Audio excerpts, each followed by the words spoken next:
All right, let's talk Locke. We are in chapter 16 of Conquest, and this is a chonker of a chapter, not just because it's long, but because the argumentation in it is so confusing and complicated that even Locke decided that he needed to put a summary at the end of it, which he hasn't done anywhere else in this book so far. So, without further ado, let's get started. Starting at the very beginning, we're just summarizing here. Locke notes that conquest by force of arms is not the same thing as consent of the people.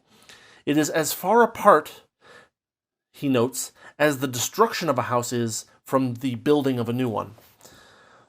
He goes on. Aggressors, and we've talked about this earlier, we've kind of made this implication, but he decided to go this long before he actually said it outright. Aggressors gain and can gain no proper ownership of anything via conquest. Whether that aggressor is simply, some kind of bandit king or actually has some kind of crown or title given to them by someone else, neither of those are justifications. It may be, Locke notes, that there is no justice for a long time, perhaps even generations. It may be that that the people who have been dominated in this way end up having no appeal but that to heaven. As usual, I go back and note that this kind of religious language is less convincing nowadays than it was then. But the important point here is that if you are one of these people who is denied justice for a long period of time due to some kind of subjugation like this, that he also notes that those people must also be careful and specific about their claims. That is, you can't just say, well, one of my ancestors lived somewhere in this country, therefore I own the whole thing, or this chunk of it, or whatever. You have to actually have the, you have to actually keep up with what you're missing out on. Otherwise, you're going to have a lot of claims from a lot of bad sources basically getting through. There's a fun little bit here. Locke says that the, quote, weak hands of justice, end quote, may not be able to achieve justice in many cases. That justice is something that is fleeting in the real world, and therefore appeals, if they are to be made and continue for, generationally, they must be maintained and repeated over time. Otherwise, you run the risk of people not remembering what actually they lost and just kind of getting vague about it, which of course doesn't make any sense in the long run either. Okay, so I've covered so far sections 175 and 176 of this book, the sections are numbered throughout the whole book, so yeah, it is of this book. 177 through 195 concern the spoils of a just war, and they include some rather tricky arguments. So what we're going to do is we're going to skip forward temporarily to section 196, where Locke summarizes the results of 177 through 195 in a more succinct way without going into all of the minutiae that we're going to get into eventually, but let's get through the summary first. Okay. If there is a just conqueror, that just conqueror gains despotical power over the aggressors and those who, quote, aided and concurred, end quote, in the war. The just conqueror has a right to reparations from the aggressor's labor and estates, but they cannot injure the rights of others, specifically the wives and children of the aggressors, if they were not actually part of that war effort. A just conqueror has no power to install a new government over non-combatants. It may be that their government collapses after the war is over, but that does not give the just conqueror the right to impose upon them a government of his choice rather than their own. their consent is still necessary for their government. The just conqueror also gains no dominion over non-combatants. Now, remember, dominion is a special word for Locke. It means basically the ability of a government to enforce laws in that territory. So, an example of a power of dominion would be your inability, your legal requirement to allow officers into a property if they have a warrant. That's kind of an example of one of the powers given over by dominion. A righteous or just conqueror's posterity gets no dominion either. That is, what the righteous conqueror or the just conqueror gets is limited to the lives of the people who have forfeited by being aggressive. And they have no right to the property of the non-aggressors either, which Locke admits is a rather strange doctrine. So that is section 196 in summary. We're now going to jump back to 177 so that we can get into these arguments a little bit more carefully, but I thought that going through the introduction or the summary that Locke gives and summarizing that should go earlier rather than later. So, now that we've got kind of those baseline ideas of what happens after the end of a just war, let's actually get into the nitty-gritty. So here we go. Number 1. This may seem obvious, but Locke does go over it just to kind of reiterate it. But the just conqueror gains no power over his allies in a just conquest. His allies remain freemen, and their posterity also remains freemen. Locke makes a point here about cases where a conqueror and the conqueror's people mix with the conquered people over time. And he kind of ends up at this, I guess you would call it like a one-drop rule, where if there's one drop of just conqueror blood in a person somewhere down the line, then they are fully a free man, because you would need, and it's actually very difficult to prove, generally speaking, that there is not a drop of conqueror blood in free men several generations down the line. And so, generally speaking, these people are still free, and they're not, especially down the line, they're not subject to anything based on this aggression that happened long ago. There's a mention here of a character. The phrase in the book is "draw can sir," and this is actually a reference to a play that was contemporary around the time that Locke wrote this. It's from a play called The Rehearsal, a farce. And what a draw can sir is someone who indistinguishably kills friend and foe. Basically, he's a knight in that character. Locke goes through an example. He says that hypothetically, if, and he says that it's probably not true that the Normans were just conquerors of Britain, but if they were, he goes through the thought experiment. He says that the Normans would gain despotical power over the Saxons and Britons, but no such power over the Normans themselves. There's and generations down the line, a person would need to be proven to be, purebred Saxon or purebred Briton in order to have any responsibility for this previous aggression that went on. And Locke says that it's practically impossible to prove that. So it's, for all intents and purposes, the conquered people become a free people after a generation. There's a point here that I wanted to talk about a little bit, which is the nature of oaths of fealty, right? Because this was a thing back then, where a person would, pledge his, life and solemn honor or whatever to, his king, right? And so a lot of these Normans had, semi-voluntarily pledged allegiance to William the Conqueror, right? I'm pretty sure that was his name. Pretty sure he was the Norman conqueror, around 10th century or so, 11th century maybe. What Locke is somehow missing out on oaths of fealty as a thing, because those oaths of fealty were often very significant. That is to say that they provided significant rights or powers to the the liege lord, right? And they often did so through the course of heredity, right? Like oftentimes the the vassals' kids also had to pledge fealty to the liege lord. This is something that Locke doesn't talk about, and I don't know why he doesn't talk about it, because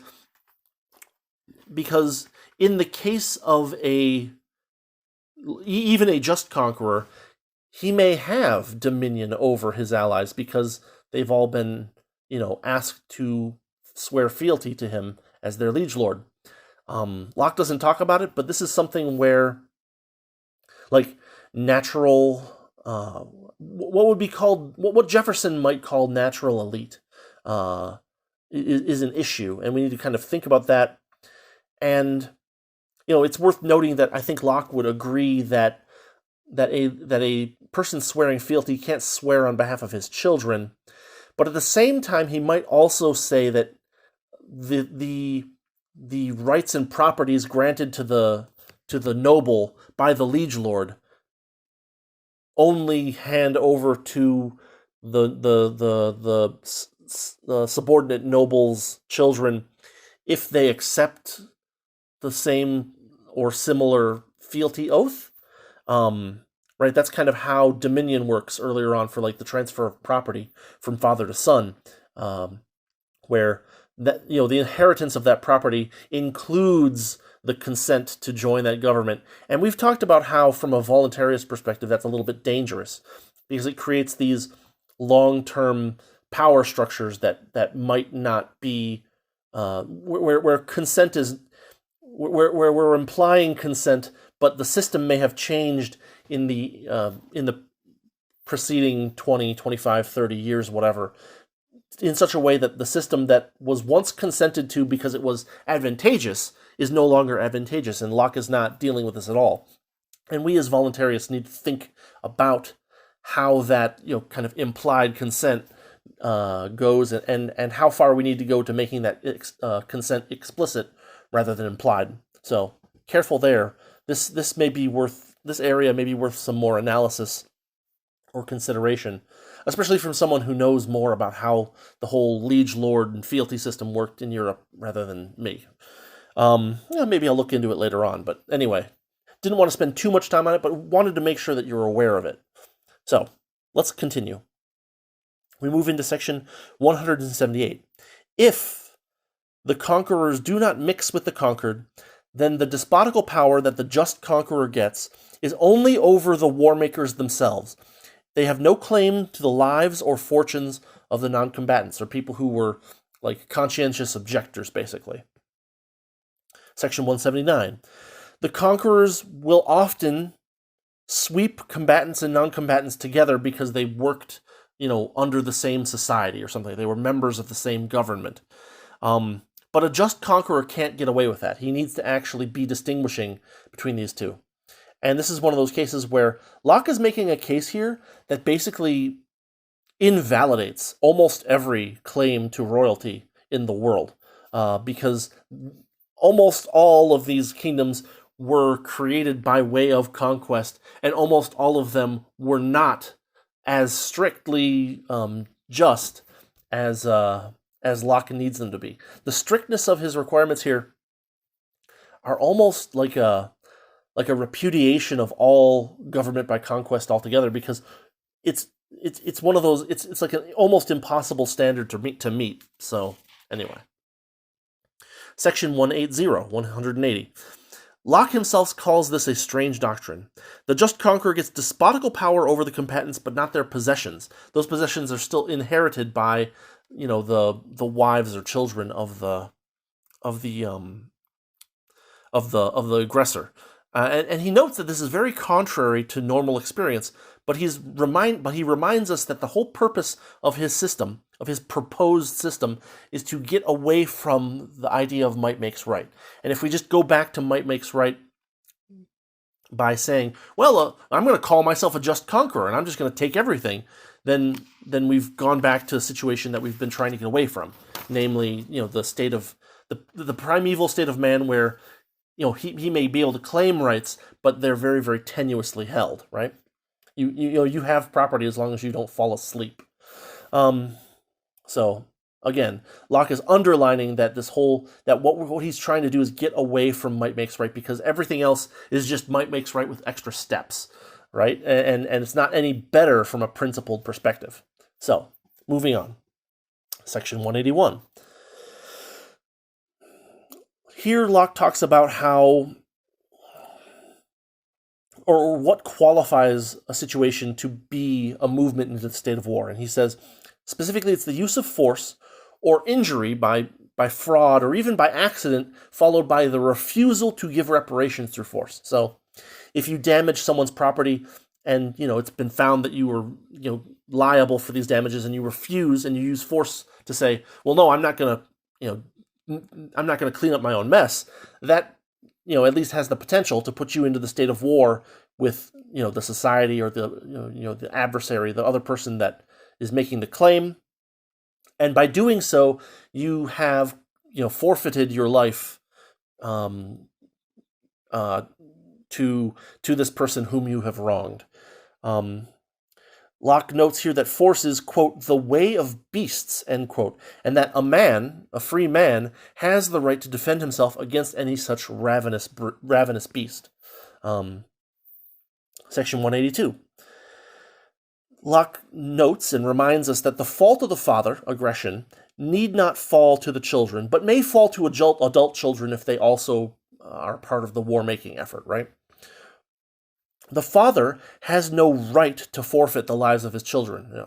That's not part of what paternal power or parental power provides in Locke's system. So, he can't... His forfeiture of his life cannot forfeit their lives, is basically what Locke is getting at here. The father's goods and estate, assuming no damages, right? The father's goods and estate passed to the children, except for that needed for reparations for damage done. And this is where things get a little bit funky, because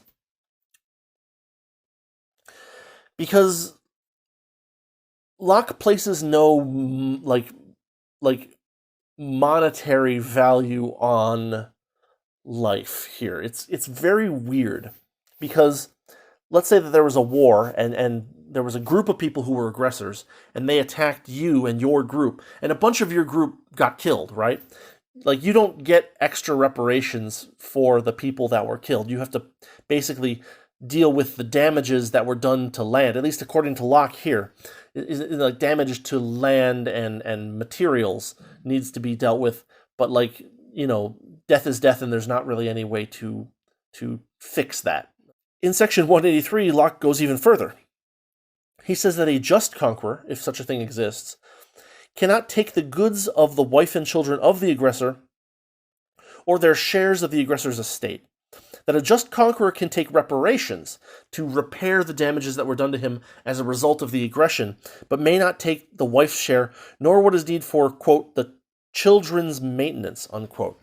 Now, this means that a just conqueror cannot take more than roughly half of what an aggressor, assuming that aggressor has a wife and children, had. It gets very weird here, right? This is one of those cases where I had to read this over and over again, because I'm like, what? But it seems like the point is that what the wife would get, half the property, plus what the children need for subsistence, is what needs to be left behind. And Locke notes that the conqueror, the just conqueror, being the victor, is he that hath, that, quote, that hath and to spare, and therefore, brackets, must remit something of his full satisfaction. Basically, a poor aggressor may be unable to fully recompense the person he aggressed against, and there's basically nothing we can do about that. That's just the fact of reality. That the fact that the aggressor was a poor aggressor and did more damage than he can pay back doesn't mean that the just conqueror can put his wife and children into poverty and famine and starve them to death.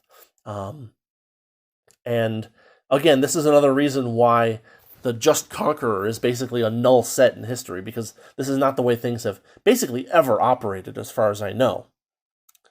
Continuing with the summary, we move on to section 184. Here Locke gets a little bit weird, and part of the reason he gets so weird is because he's writing this previous to the marginal revolution in price theory, which was in the late 1800s. They were still operating off of weird, inconsistent definitions of what value was and how value was created, labor theories and all that nonsense, innate value and things like that. And Locke gets into this weird utilitarian part here in section 184. Basically, he doesn't quite say it outright, but he mostly implies that what a just conqueror may take are the riches and treasure of the aggressor, but not necessarily his land. He notes that, generally speaking, the outcome of a war doesn't do damages more than about 5 years' product of the land in question, which I think is a dubious, a very dubious proposition. But again, he was working from, a very flawed price understanding of how prices and value works, and that this, and quote, 5 years' product is not worth the perpetual inheritance of land. This is a weird, grafted kind of utilitarian bit. And again, he doesn't seem to say anything about the value of the lives lost, assuming it was a large confrontation. It's a very weird section, 184 here, because it's also based on kind of this idea of perpetual inheritance of land in society that existed in the 17th century, and not our kind of constant buying and selling of land that we have today. Nowadays, if someone blew up your house, right, the damages would be a lot larger than the value of the land itself, with no improvements on it in general, in a lot of places. We've gotten to a point where our capital structure has been so well developed that the value of the things on top of land are often much more than the land by itself would achieve on the market. So, this is one of those sections where he's trying to make this point, but it's a very hard point to make, considering how much our understanding of things has changed in the last 400 years. But basically, Locke says that war rarely exceeds 5 years of produce of land, and that therefore perpetual inheritance should be untouchable by just conquerors. Or else, and he claims that if we don't follow this, that we're again reverting to might makes right. Again, I'm a little bit hazy about his argument here because, nowadays, we're not in a system where a king has granted perpetual inheritance of an estate to most people. Most people, if they own land at all, own very small portions of land that have, relatively small value on the market by itself.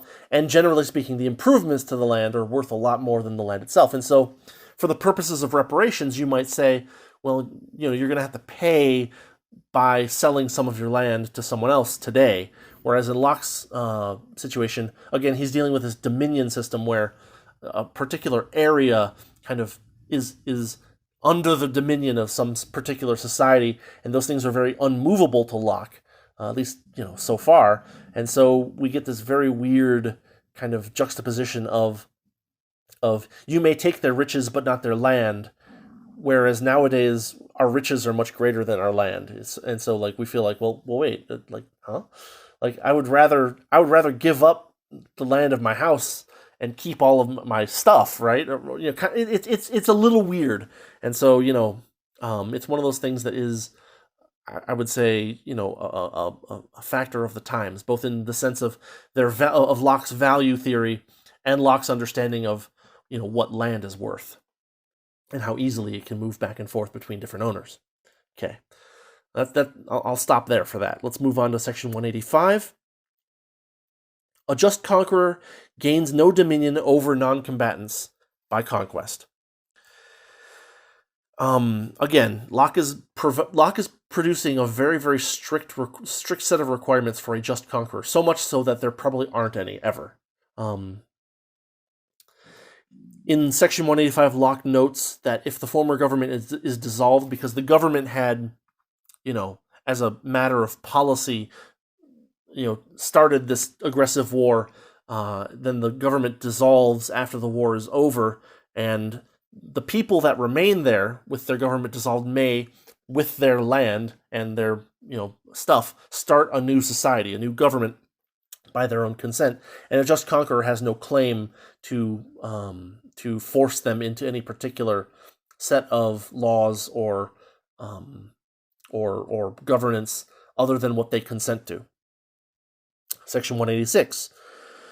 Governments formed by the conqueror without the actual consent of the people are illegitimate and non-binding. Locke notes that promises that come via extortion are non-binding. My handing my wallet to a robber because he's pointing a gun at me does not actually transfer lawful ownership of my wallet to that robber. It's something that I'm doing under duress, and therefore I'm not responsible for it, and it's not legally binding. Section 187 is weird because it seems to just repeat the first bit of Section 186. I read it a couple of times, and I can't come up with a significant difference between what's said in Section 187 and the first part of Section 186, so I don't know. Maybe I'm missing something. Then we get to Sections 188 and 189, where Locke goes through a hypothetical. Imagine a case where all of the adults joined in an unjust war, and then they are defeated by a just conqueror. The minor children of these adults cannot be implicated in the aggression. Their father has no right to forfeit their lives because they are children under paternal or parental power and not under despotic power, right? Locke notes here that because the power of the just conqueror is purely despotical, and remember, we're using Locke's definition of despotical, which doesn't have that negative connotation that we have with despotism today. It's basically the power over life and death of the people who have forfeited their rights to life by being aggressors, right? But that power of the conqueror, therefore, must die with the conquered themselves. Because that despotical power is over the lives of the aggressors, it does not extend to their children, it does not extend to non-combatants, and therefore, once all of the original aggressors die, it's basically like the conqueror never conquered anything at all. At least that's the way it should be, according to Locke. Again, very, very strict requirements. Section 190. A just conqueror does not violate the rights of children, minor children, specifically, to inherit their father's estate. Again, very limited effects of what reparations the just conqueror can get. And this is one of those things where in real life, people are incentivized to not be just conquerors per Locke, because they're incentivized to get out of their self-defense more than they restitution for what they lost in the war, including their friends and family. This is, again, strange doctrine per Locke himself. Section 191. A man may disclaim the government of his birth by abandoning his land inheritance or ownership. We've seen this before in earlier chapters. But this is only true if the government was formed by the consent of his father.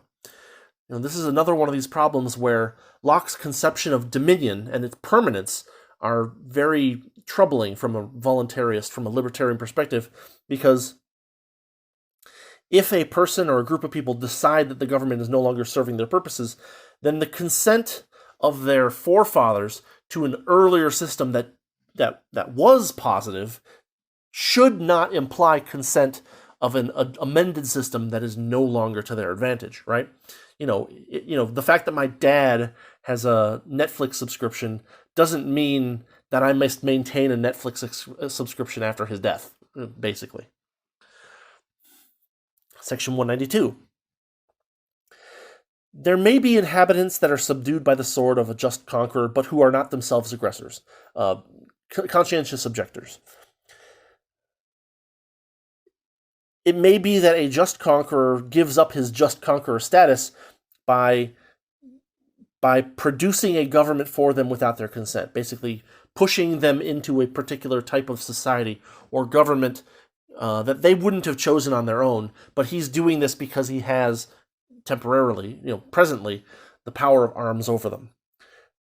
The people who are subdued by a government that is not by their consent have the right to shake off the yoke of tyranny. And it's worth noting that since Locke has created these super strict requirements for a just conqueror in the first place, this means that in Locke's perspective, in Locke's system, practically every government that wasn't, that wasn't, created by consent of the people, is illegitimate, basically, and the people can choose to shake off the yoke of tyranny whenever they feel like it. In reality, it's not quite that easy because often the force of arms remains over them for possibly generations. But basically, the government is unbinding in Locke's system until consent is achieved. And of course, the problem is that once consent is achieved, no matter how much that government expands or scope creeps, the people are still, stuck with the land is still under that dominion, and it can't get away unless that government dissolves in Locke's system, at least from what we've seen so far. So again, it's very weird, right? It's a like Locke's attention to or Locke's concept of how permanent dominion is really a sticking point in his whole system, because it means that if a government changes, that you can't revoke consent, right? We're going to be talking about usurpation and tyranny soon, but again, so far, like it's one of those things where the argumentation seems to be in the wrong order. Locke has created a system where practically every government is illegitimate, and then some governments are legitimate, but we all know that governments tend to expand power, and so, his conception of dominion, that we've seen so far, completely ignores the notion that governments can change and therefore become no longer the government that a person agreed to in the first place. It's a very weird situation. Anyway. In this section 192, Locke gives an example. He talks about the Grecian Christians who are subject to the Turks. This is discussing the Ottoman Empire, which was kind of at its heyday at the time. In fact, I'm going to put up a map of Europe.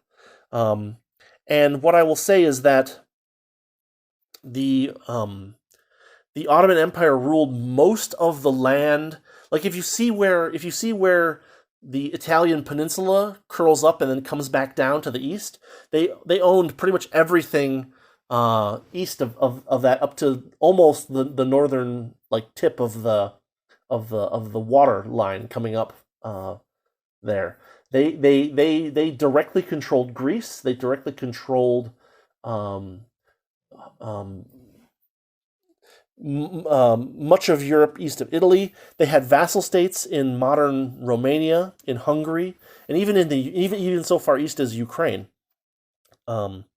And so, Locke puts this as an example of a people that have been subjugated, but still have the ability to, get their rights back if they can find a way.